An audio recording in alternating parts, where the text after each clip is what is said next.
teyayita mu myaka egyo. Aida Boogereyo omu ku batuuze mu disitulikiti y'e Kyankwanzi azze atawaanyizibwa ekirwadde ky'amaaso ekyamutandika omwaka gumu n'ekitundu oguyise. Ono atubuulidde nti embeera yeyongedde okumukaluubirira kubanga talina kyasobola kwekolera olw'obutayagala kutunula mu ttaala yadde omuliro. Saagala kitangaala kyonna, saagala kulaba oba mataala ga motoka oba ga piki, saagala kutunulamu.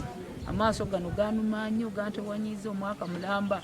Boogereyo omu ku batuuze abakebeddwa amaaso ku bwereere mu lusiisira lw'ebyobulamu olumaze ennaku ettaano nga luyindira ku ssomero lya Butenga College Secondary erisangibwa mu tawuni kanso y'e Bukwiri mu disitulikiti y'e Kyankwanzi.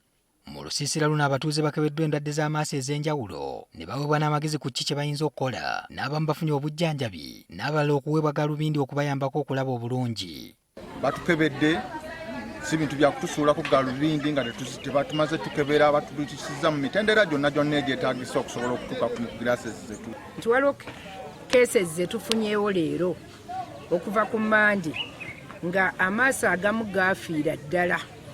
N'omu yannyumiriza ku Lwokubiri nti amaaso egatandika omuluma n'atandika okuyenga ebikoola byaffe bino eby'omu nsiko nga wateeka ku maaso, amaaso ne gafiira ddala. Waliwo ne yabeetaaga okulongoosa, naye era obwedda bamugamba nti gwe weetaaga genda mulago olabe nga bakulongoosaako ekyo, naye ng'olaba akaluubirizibwa nnyo.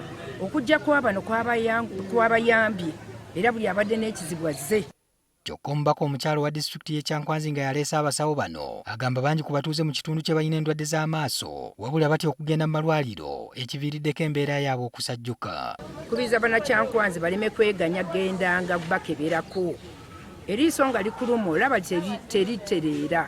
Gendako mu ddwaliro. Most eye conditions do not usually cause pain. You compare, for example, an eye condition to malaria, you compare an eye condition to COVID-19. These are conditions that would require you to immediately seek medical attention. But most times in the eyes, people try and wait until the eyes are already gone.